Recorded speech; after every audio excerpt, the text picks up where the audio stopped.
Hi, this is my second video on Shadow of the Colossus. If you haven't seen the first one, the link is in the description. So, last time we went over the game's content and the event of its story, but I stayed very factual. Well, as factual as I can pretend to be when discussing a game for half an hour. Today, my goal is to try to get some meaning out of it, so I'll inject a healthy dose of subjectivity compared to last time. As is the case with every work of art, there isn't one single definitive way of reading Shadow of the Colossus. Yet, there is one way of looking at the game that seems to be prevalent online, or at least one that I run into a lot. So, I'll go for that one in the first part. In the second part, I'll present my own view on it.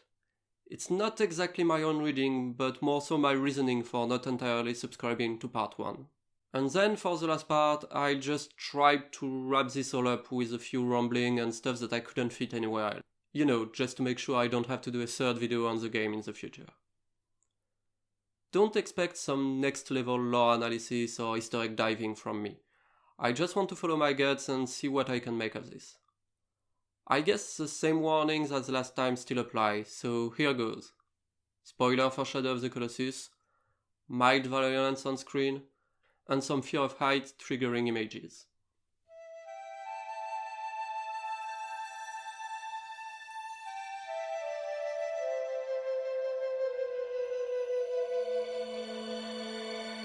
How far are you willing to go for someone you love? That is, according to our first reading, the question at the center of Shadow of the Colossus. While we don't know anything about the relationship between Mono and Wonder, they could have been in love or maybe they're siblings, it's clear that he is determined to do whatever it takes to bring her back. It's through this simple mission statement that the game pulls us in with Wonder as his quests become more and more morally questionable. The first red flag happens right at the start, during the first encounter with Dormin. They are known to be able to control life and death, and can grant Wonder's wish, but it goes contrary to the laws of mortals. A fact that Wonder seems to disregard entirely. Our protagonist doesn't even flinch at the mention of the heavy price he'll have to pay, but we as an audience cannot help to see in this dialogue a form of pact with the devil. Wonder is willing to help an ancient being, no question asked, in order to obtain something that goes counter to our understanding of the laws of nature, resurrect a dead girl. The foreshadowed heavy price isn't reassuring at all, as stories about demonic pact more often than not involve some small, overlooked lines on the contract, that usually spells the downfall of the mortal foolish enough to sign it. The second red flag awaits us when we defeat the first Colossus. We watch the beast falls as melancholic music plays, forced to confront the fact that we just killed this majestic being. Right after that, ominous dark tendrils pierce Wonder. This happens after every fight, emphasizing the two main concerns about this quest. The first concern is the transgressive aspect of it. Wonder is here on forbidden ground, carrying a stolen relic, to perform an act that we understand to be counter to nature itself. To this end, he must put an end to the life of the Colossi, unique, beautiful and ancient beings. While not all Colossi are equal in that regard, a lot of them are actually peaceful and don't even attack you. Even some of the more aggressive ones cannot help but inspire pity as you scare them with fire or trick them into exposing their weak spot. When you manage to finally get a grip on them, they all struggle to get you off, trying desperately to save their lives. The last scene, when you play as one of them, underlines how little chance they stood against you, how instead of epic battles, those were merely executions. The second concern is about Wonder's health. He becomes paler and paler after each fight, as the shadows of the dead Colossi surround him. It's clear that this quest is taking a toll on him, and that his fate can only be a grim one.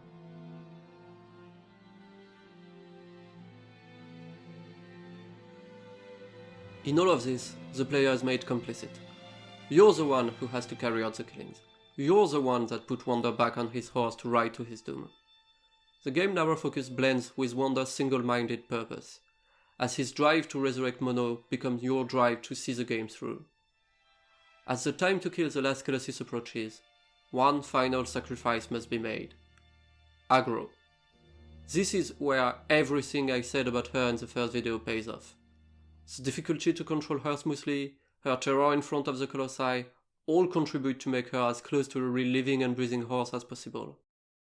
Given the emptiness of the Forbidden Land, she's the only living thing you can interact with in the game. She's been there, helping you from the start of the game, and she was with Wander even before that.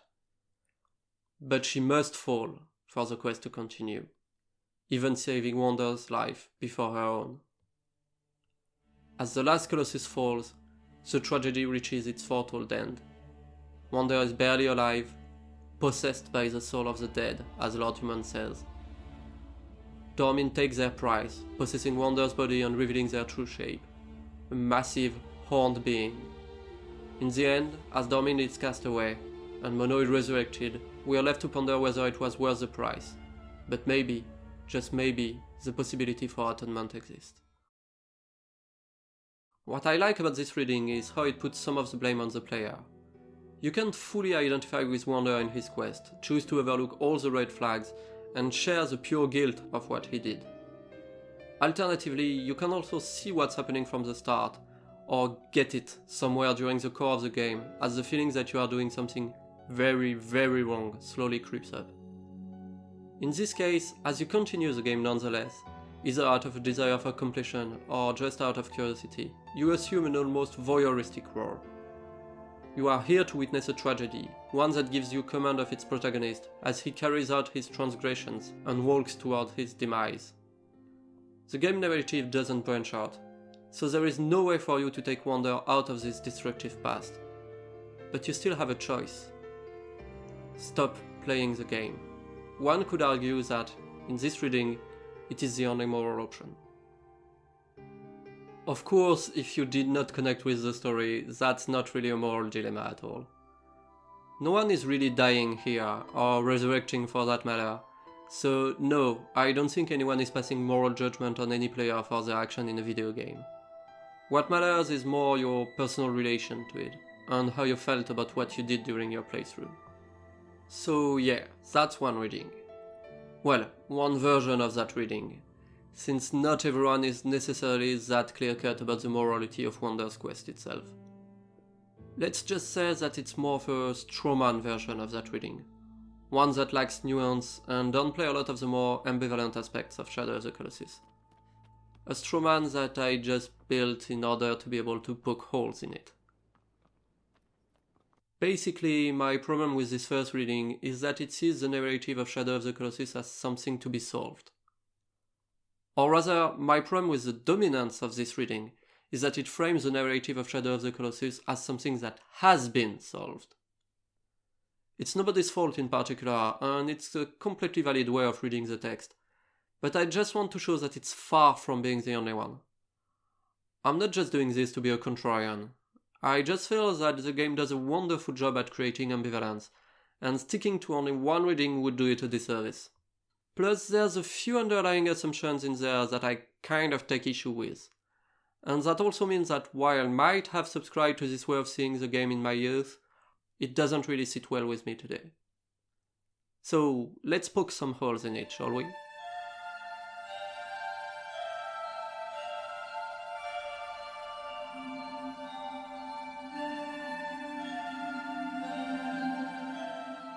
Okay, let's start with the base assumption.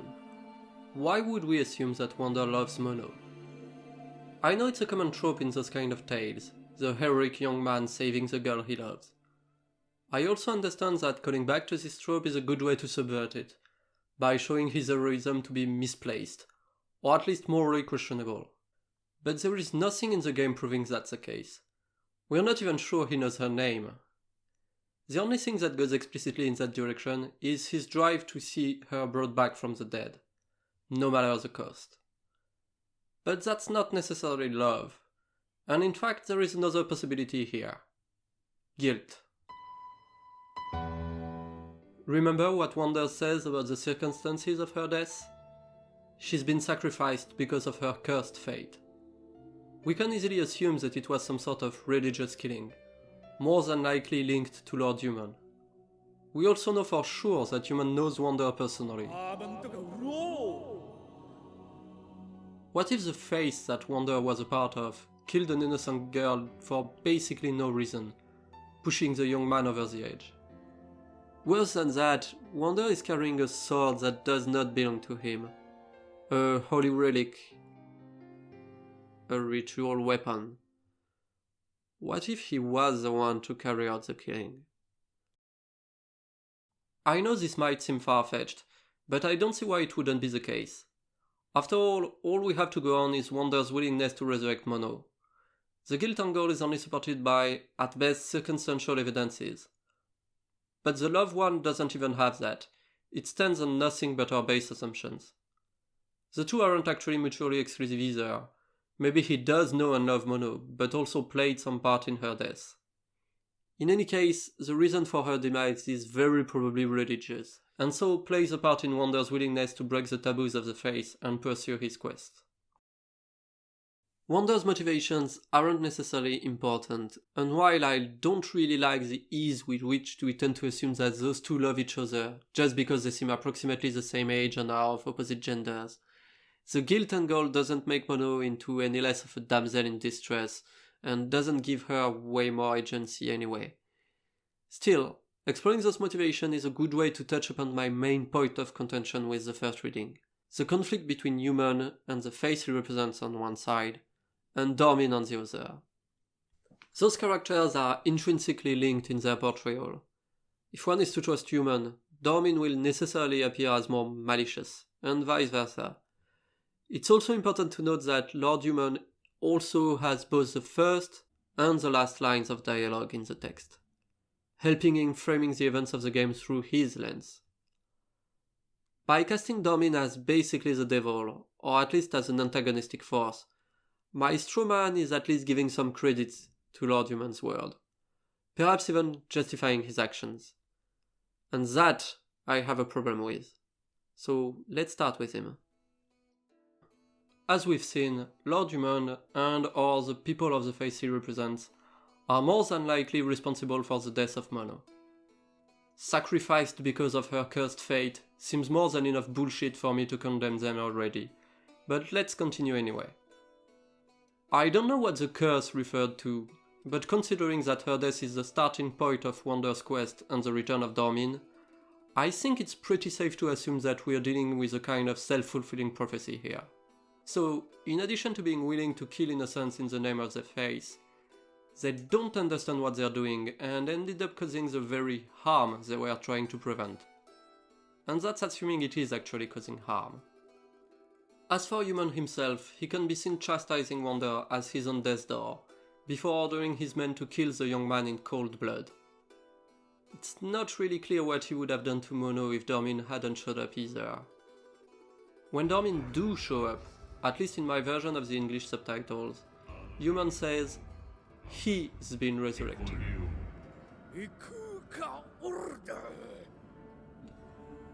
While Dormin speak only with one masculine sounding voice at this point, they still use we to refer to themselves.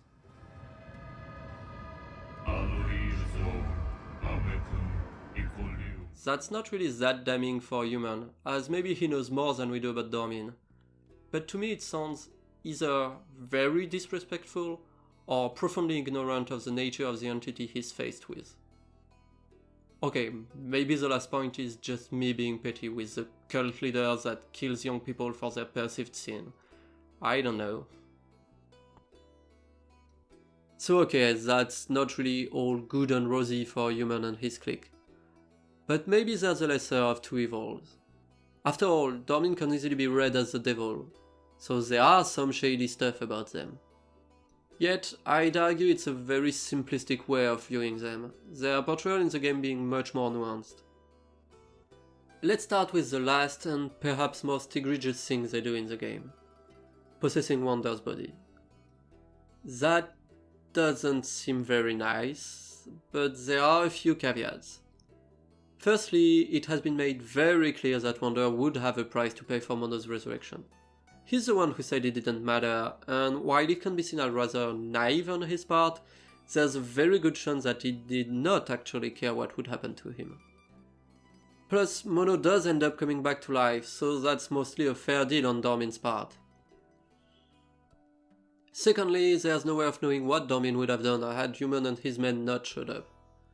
That whole possession business might not be part of the initial plan, and be just a way for Dormin to defend themselves against the men that came here explicitly to prevent their resurrection. Thirdly, and perhaps more importantly, it's not even clear that it's an actual possession. You, the player, are in control of the Shadow Colossus. So far, you were only ever in control of Wander himself, even when riding aggro, and you're given back control of Wander right after the shadows disappear. So, who's to say that Wander isn't the one controlling the Colossus, trying to get rid of his aggressors, especially since their intentions toward Mono aren't made very clear.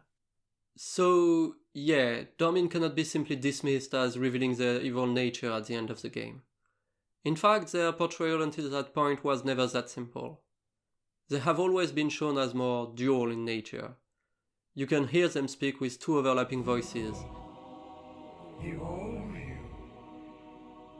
And for each ominous shadow accompanying Wander, a new dove joins Mono at the altar. Even the plural we they use to refer to themselves point towards a multifaceted entity.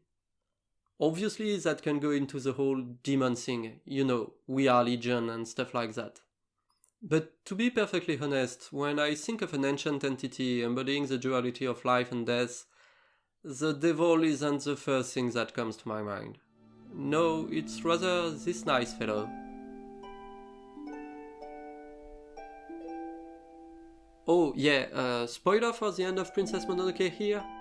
Skip to the time code if you haven't seen it. I think it's interesting to compare the portrayals of those two entities, because they don't seem to leave the same impression to most people. Yet they are actually quite similar. Princess Mononoke's dear god even comes packaged with the gigantic ethereal body and the horns. Transformation between two forms also, so that's a check for the dual nature as well. Obviously, Dormin's shadow thing is a bit more sinister, and they have actual horns, not antlers. But it's not as if the dear god doesn't, kill things by simply touching them or looking at them a bit too intensely. The similarities don't end there, as the endings of both works see life return to the land after the bodies of the two entities have been made whole again. In Princess Mononoke, the dear god collapses and vanishes after getting their head back, but the forests start to grow once more almost immediately. We also see Ashitaka and the lepers being cured. In Shadow of the Colossus, we see the fallen body of the Colossi getting reclaimed by nature, and animals in the Forbidden Land for the first time, after the 16 parts of Dormin have been reunited and their shadow form has all but vanished. We also see Mono coming back to life. And yeah, probably aggro too, given the fall she made.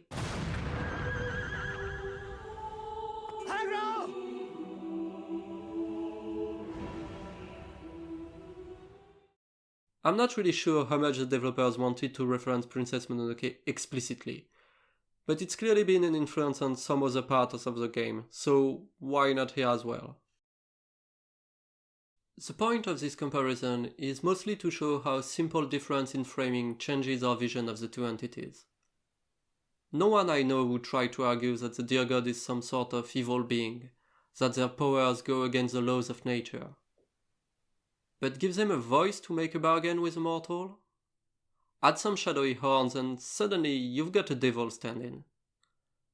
I think that's a very Western way of looking at things.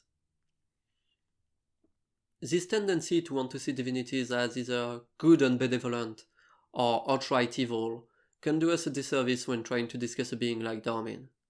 Don't get me wrong, I'm not saying here that Western audiences are just projecting on a Japanese game some stuff that isn't there.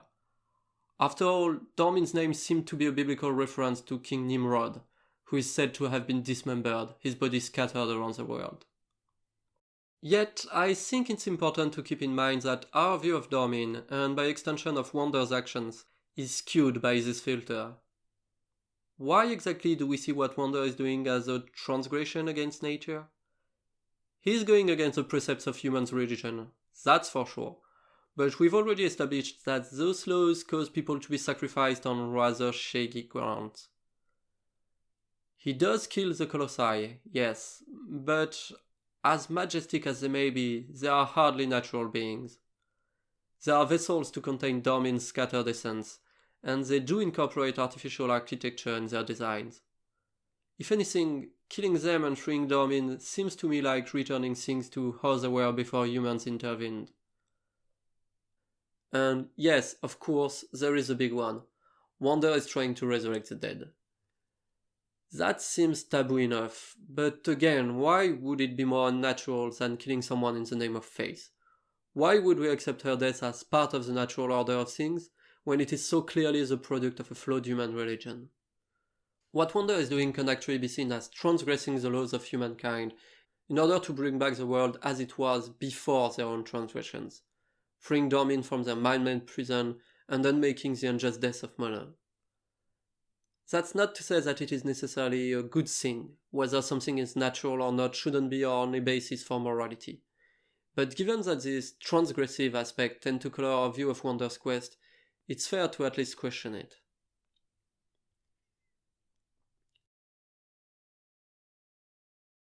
So yeah, this is another way of viewing the story of Shadow of the Colossus, and it's actually a reading I'm a bit more inclined to subscribe to. The story of a young believer who, after being either the witness or an active participant in the death of an innocent young woman, decides to cast away his old faith and to correct that mistake. Former beliefs be damned. That is, of course, assuming that Wonder cares about any of this stuff. Whether what he's doing is morally okay or not doesn't seem to be of any concern to him. This might also be the point. The player can judge him and his actions after the fact, but he would have accomplished his quest, and we would have proceeded with the game either way. Obviously, none of this was me saying that this is the way the game should be read.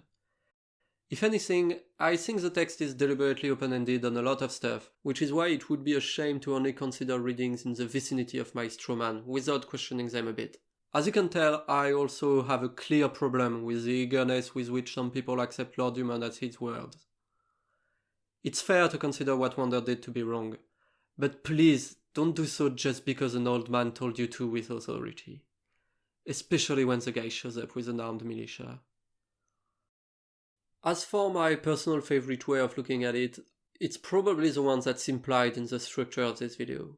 I like the idea that the game is tricking you into going for the strawman reading, voluntarily framing its story through Lord Human, and using common literary tropes to obfuscate some of its nuances, leaving it to the player to question the narrative pushed on them. But yeah, that's just me.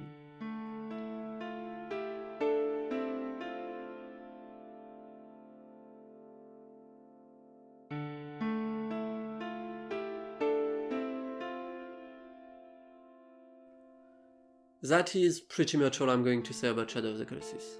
There would be plenty more to explore, from the impact it had on the medium of video games to an in-depth discussion of its own influences.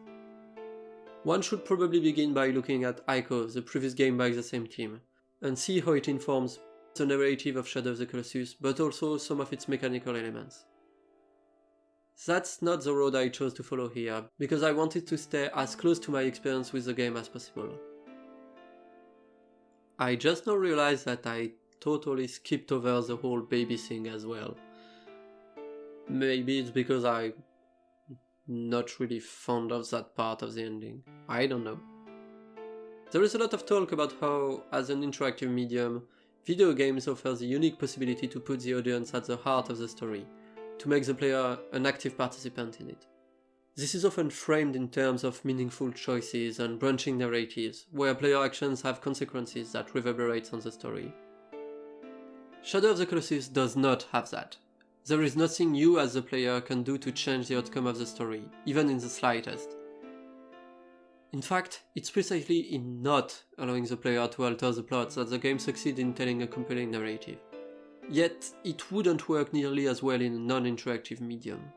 The game strikes a very delicate balance between pulling you in thanks to its very immersive design, and yet keeping you out of fully incarnating wonder. You may choose his every move, but there is nothing meaningful to do outside of his quest, no way you can make him change his mind about it. Whatever happens, whatever the cost, Wander will continue his quest. And in the end, so will you. Rather than pushing your character forward, it seems more often than not that he's the one dragging you with him. This is one aspect of the game I find fascinating, the subtle ways in which it pretends to give you agency just to take it away.